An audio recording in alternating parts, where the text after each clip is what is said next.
शरीर के विश्राम के लिए, शरीर निर्वाहिक वस्तुओं की रक्षा सुरक्षा के लिए। सुबह से शाम तक खेत खलिहान, ऑफिस, दुकान, कारखाना, सड़क में काम करने के बाद रात्रि विश्राम के लिए कोई एक स्थायी जगह न हो, स्थायी घर न हो, तो कितनी तकलीफ होगी बताने की आवश्यकता नहीं है, सब जानते हैं। इसलिए शरीर विश्राम के लिए घर बनाना गलत नहीं है, लेकिन वो हमारा और आपका स्थायी घर नहीं है, एक पड़ाव है। उसे छोड़ करके आगे जाना होगा। तो वो घर कौन है?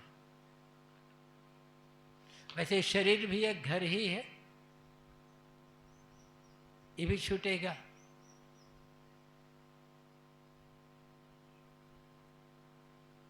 जीव का घर का असली घर जो कभी छूटे ना। कबीर साहब का एक पद है, हम तो न कबहू निज घर आए। निज घर, अपना घर, उसे समझने की आवश्यकता है। एक संत थे, अब नहीं रह गए,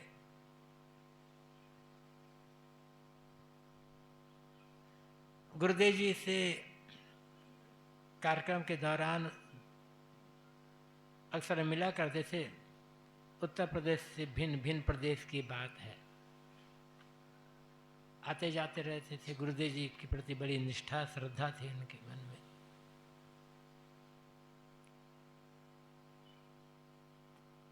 कई वर्षों तक मुलाकात नहीं हुई, तो प्रयागराज के कार्यक्रम में वार्षिक अधिवेशन के अवसर पर एक देवी आई, जहाँ वो संत रहते थे, उसी क्षेत्र से बातचीत हुई। तो गुरुदेव जी ने उनके बारे में पूछा, उनका नाम लेकर के वे कहाँ हैं, किस स्थिति में हैं। तो देवी ने कहा, साहब वो तो निज देश चले गए। तो गुरुदेव जी ने पूछा, तो क्या जहाँ रहते थे वो उनका घर नहीं था, उनका प्रदेश नहीं था, फिर कहाँ गए? कहने साहब वो तो निज देश चले गए। निज देश आत्मदेश, शरीर छूट गया। ये जो देश है ये तो एक भौतिक देश है। निज देश आत्मदेश। गुरुदेव जी कहते थे कि ये शरीर और ये संसार पूरा विदेश है। एक बार आश्रम में ही एक भक्त ने पूछा था कि साहब जी कभी विदेश गए हैं? तो गुरुदेव जी ने कहा, अनादिकाल से विदेश में ही रह रहा हूं, अब अपने देश में जाने के लिए काम कर रहे हैं। तो बात है अपना घर, जीव का घर। जब सब तरफ से सारे बंधनों से जीव छूट जाएगा, तब कहाँ जाकर विश्राम करेगा? नाना मत मजहबों में उसके लिए नाना लोकों की कल्पना की गई है, और सब एक कल्पना ही है, लोगों को, भावुक भक्तों को समझाने के लिए। लेकिन वह जो लोक है, वह जो देश है, कहीं बाहर नहीं है, अपना आपा ही है। शरीर संबंध से जीव को हृदय निवासी कहा जाता है। शरीर नहीं रहेगा तो हृदय निवासी भी नहीं कहा जा सकता, अपने आप ही कहा जाएगा। सदगुरु कबीर ने कहा है कि कबीरा तेरो घर कंदरा में यह जग रहत भुलाना। ऐ लोगों, तुम्हारा जो घर है कंदरा गुफा में है, किंतु संसार के लोग उस हृदय गुफा को भूल करके बाहर अपना एक स्थायी मुकाम खोज रहे हैं। बाहर कहीं स्थायी मुकाम है नहीं। बाहर जो कुछ है सब छूटने वाला है।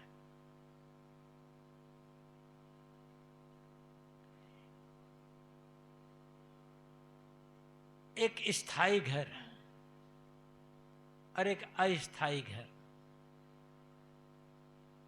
और एक ऐसा घर जो जीव के लिए बंधन का कारण बनता है। तीनों को समझना होगा। अस्थायी घर ये मिट्टी, पानी, मिट्टी, ईंट, सीमेंट आदि का जो घर कहते हैं वो अस्थायी है, उसी को पड़ाव कहते हैं। अपनी आत्मस्थिति स्थायी घर है। इन दोनों से अतिरिक्त एक मान्यता का घर होता है जो जीव के लिए बंधन का कारण बनता है। अहंता ममता का, मैं मेरा का, मोह माया का घर। उस मोह माया का, अहंता ममता का जो घर है, उस घर को जब जला दिया जाएगा तब अपना स्थायी घर मिलेगा। घर जारे घर उबरे, घर राखे घर जाए। घर को जला देने पर अपना घर बच जाता है, और घर को रख लेने पर अपना घर छूट जाता है। तो ये अहंता ममता का घर है, मैं मेरा मोह माया का घर। इसको जितनी जल्दी जला लेंगे अपना घर मिलेगा, स्थायी घर, आत्मा का घर। और ये अहंता ममता का घर को रखना चाहेंगे, अनादिकाल से रखते ही आए हुए हैं। कहीं विश्राम मिला? एक के बाद एक कितने शरीर धरते छोड़ते चले आए आज तक। और आगे भी यदि अहंता ममता को बना करके रखे तो कब तक भटकना होगा, कुछ कहा नहीं जा सकता है। सदगुरु कबीर ने इसी घर को जलाने के लिए कहा है, जो घर फूके आप ना चले हमारे साथ। जो अपने अहंता ममता का घर, राग द्वेष का घर, मोह माया का घर को अपने हाथों फूंक देगा, वो मेरा साथी हो सकता है। बाहर के घर छोड़ देने से बैराग हो जाएगा, बाहर का घर छोड़ देने से कल्याण हो जाएगा, ऐसा नहीं है। घर बंधन का कारण नहीं बनता। घर के लिए जो अहंता ममता है, मोह है, ये बंधन का कारण बनता है। ये आश्रम भी तो एक घर ही है। जिस घर में आप रहते हो उसे घर कहते हैं।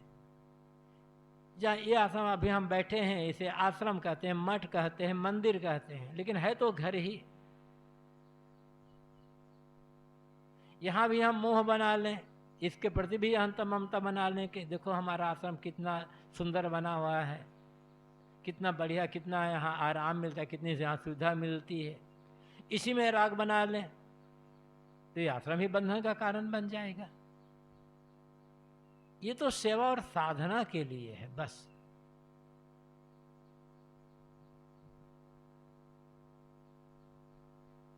जो संत भक्त आते हैं उनकी सेवा, और अपने लिए यहाँ रह करके अध्ययन मनन साधना का काम उसके लिए है।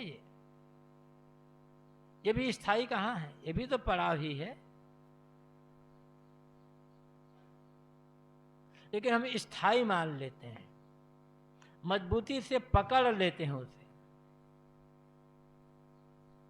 यही दुख का कारण बनता है। साहब कहते तुम्हारा वास्तविक घर जहां तुम्हें पूर्ण विश्राम मिलेगा वो हृदय गुफा में है। कबीरा तेरो घर कंदरा में, तुम्हारा घर कंदरा में है, कंदरा गुफा हृदय गुफा में है। लेकिन हृदय में मन में वो भी कहने तरीका है, अपने आप में कहना चाहिए। चूंकि अनादिकाल से हम शरीर में रहते आए हुए हैं और शरीर में हृदय का, हृदय निवासी कोई, इसका मतलब ये नहीं कि हृदय के अमुक जगह जीव चिपका रहता है। एक कहने की बात होती है, समझाने के लिए। हमारे शरीर में हमारे हृदय शरीर का एक खास प्रमुख अंग है, बस वो खराब हुआ तो फिर पूरा जीवन खराब, पूरा शरीर ही बर्बाद हो जाता है। अन्य सारे अंग कमजोर हो जाए, खराब हो जाए तो भी जीवन चलेगा, लेकिन हृदय ही खराब हो जाए तब जीवन नहीं चल सकता। इसलिए हृदय घर कहा जाता है। बाहर भटकने की आवश्यकता नहीं है, कहीं लोकांतर में जाने की आवश्यकता नहीं है, वो भी एक कल्पना वासना ही है, भटकाव।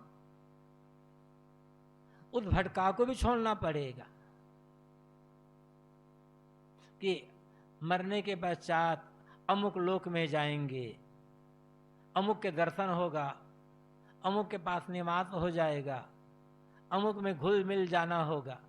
ये भी एक प्रकार की वासना है और इस वासना का भी त्याग करना होगा, तो सही ढंग से आत्मबोध होगा। मिलना मिलाना तो विकारी पदार्थों में होता है। जीव निर्विकार है, जिसे ईश्वर या ब्रह्म कहा जाता है, वो भी निर्विकार है। तो निर्विकार में निर्विकार मिलेगा कैसे? जीव अखंड है, ईश्वर या ब्रह्म है माना गया है, वो भी अखंड है, तो अखंड में अखंड मिलेगा कैसे? अखंड में अखंड नहीं मिल सकता, निर्विकार में निर्विकार नहीं मिल सकता। ये मिलना मिलाना विकारी वस्तुओं में होता है। आना जाना संसारी व्यवहार है, जहां आना जाना कुछ नहीं, मिलना मिलाना कुछ नहीं है। शुद्ध चेतन अस्तित्व है, वो हमारा आपका असली घर है। और काम उस घर में पहुंचने के लिए, साधना उसी के लिए है। ये ध्यान भी उसी आत्मघर में निवास करने के लिए ही। किंतु शरीर है, जीवन है, निर्वाह है, सेवा, ये भी करना होगा। तो उसके लिए क्या करना होगा?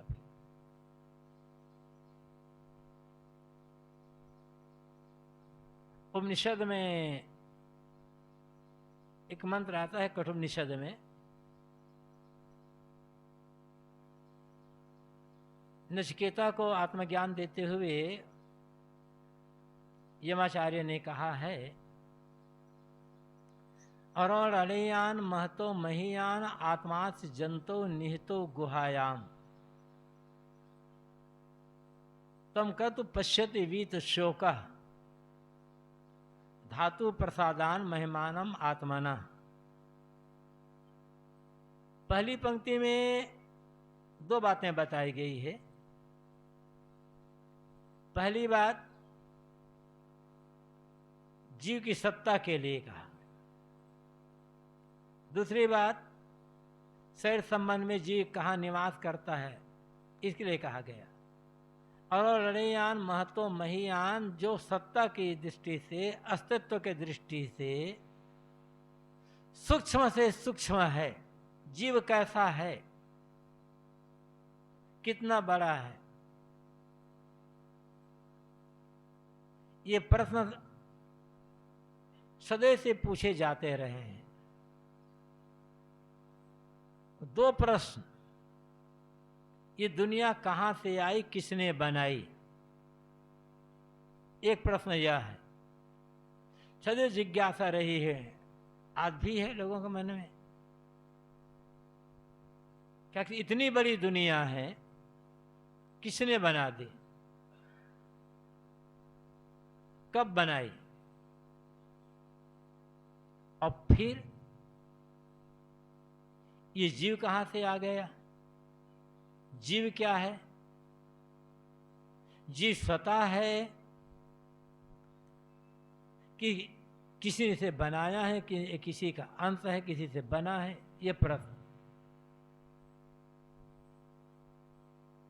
और अपने अपने ढंग से इन प्रश्नों का उत्तर दिया जाता रहा है।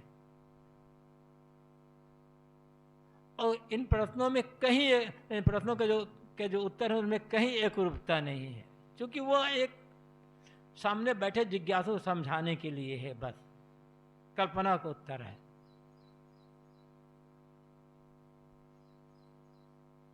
ऋग्वेद में एक मंत्र आता है,